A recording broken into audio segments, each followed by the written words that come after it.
Hello guys, Sel here and welcome to another episode of our 30-day video challenge where we come your way with a series of videos on all our templates.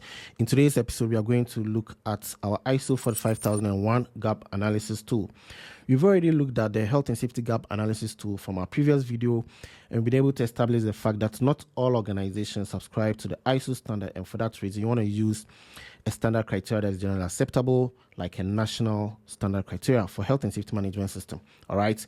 In this episode, this is very specific to organizations that are looking to develop a management system that is in accordance with the ISO standard. All right. So if you're a health and safety professional and you're looking to develop a management system for any new company or any organization that want to get certified to the ISO standard, then there's a template you want to use. All right. So without wasting time, let's head straight onto my screen. So this is the website where we have all the amazing templates for safety professionals, and you're going to find the ISO 45001 gap analysis tool right here. All right. So I already have the template opened, and that is right here.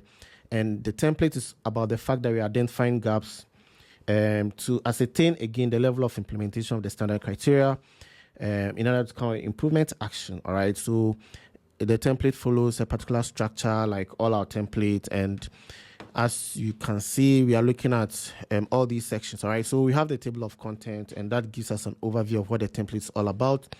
And we have the approved list, we have the gap analysis scoring criteria, we have ISO 45001 gap analysis checklist, we have the gap analysis summary report, we have actually the summary of the assessment or the findings following the gap analysis. All right, we have the improvement action plan dashboard, ISO 45001 level of implementation. So these are all the report that you're going to find within the template. So without wasting time, let's get straight into each one of them. On the approved list, that is where we set some parameters which we are going to be using in the template. All right. Now we've given you room for you to do some root cause or provide some root causes, because we believe that when you identify gaps, it is important that you do some root cause analysis to come out with the recommendations that are justifiable. All right, you cannot just come up with a recommendation for an improvement action and you are not able to justify it properly. So it has to be based on a root cause. All right, so you can build on the list of root causes. We've already provided some for you. For example, lack of scope for the occupational health and safety management system, lack of organizational knowledge, lack of leadership and commitment, lack of documented information. You can build on this list, right? And then we have the action priority, whether medium, high, medium, and low. And then we have action status, whether open or closed. So this section, we've already done that for you. So no action is needed. Again, over here is about the scoring criteria. And the scoring criteria is looking at yes and no responses, which indicate the presence or absence of any established process or documented information about the standard criteria. All right. We are looking to make sure that they're in place, or they are not in place. And then if they're not in place, that means there's a gap, right? So yes, indicate that the clause requirement has been implemented and can be verified by an available documented information or an established process. And then the no indicates that the clause requirement has not been implemented and cannot be verified by any available documented information or established process. So that's the scoring criteria. So here is the main gap analysis checklist, and that is based on the ISO 45001, where I'm looking at the various clauses from context of the organization, or from the context to leadership, to planning, to support, to operations, to evaluation and improvement. All right, so that's pretty much the standard clauses for ISO 45001. And these are all the questions that support the clauses. All right, so we have the sub clauses and the various questions that account for these sub clauses, so that at the end of the day you're able to justify whether they have been implemented or not. So if they have been implemented, you indicate yes. If they have not been implemented, you indicate no. All right, by the time you are done, all the responses are going to be updated here, which is the gap analysis summary sheet. So this section is all about the clause number, the sub clause, and then the main clause, and the count of the scores, and then the gaps that you've identified, and the percentage level of implementation. All right, and then we benchmark it against a target of 100%, so that we'll be able to ascertain the level of implementation in percentage terms. All right, so that we're able to ascertain the level of implementation in percentage terms. All right, So over here is the action plan, and this action plan is basically an improvement action plan where you provide, the root cause, and then you provide the action that is needed, who is responsible, you set a target date, and then the days is going to be tracked for you. You determine the action priority, and then whether the action is open or closed. All right, so this section is based on the negative responses. All right, so all the no responses that you provide in the checklist will get transferred here automatically.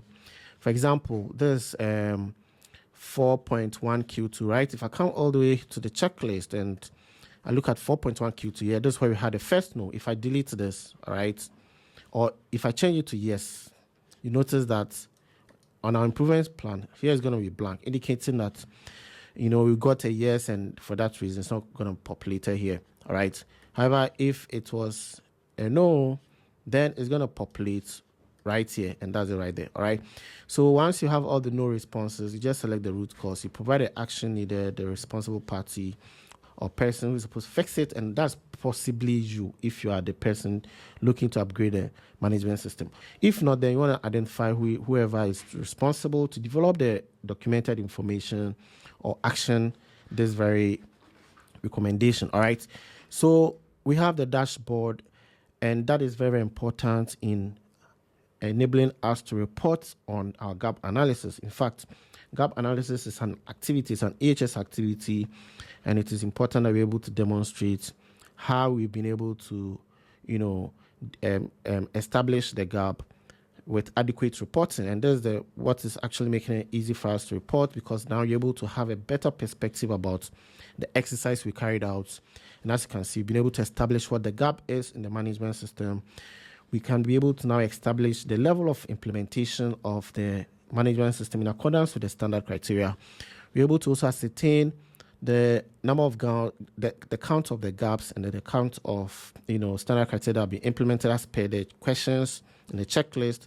So you can tell for both of the clauses and all of these clauses. All right, we can tell the percentage implementation of them to establish the overall score. All right, now here it's all about how many gaps, how many of the standard requirements have been implemented. All right, now this section are all the report that we use for making the template, the dashboard. So we have the percentage implementation, we have the count of the scores and the gaps, we have the count of the findings as per the questions, how many was could have been ascertained as a gap, and then how many have been established as the score. And then we have the percentage implementation of the various sub clauses of the standard, and we have action status. So action status is based on the action plan.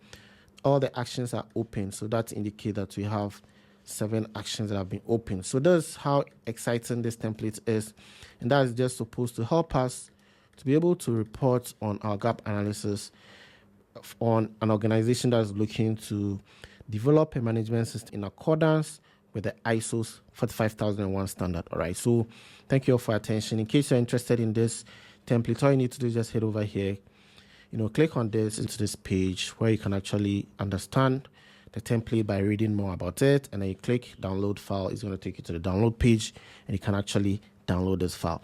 So thank you all for your attention, and see you again soon in another video. Bye for now.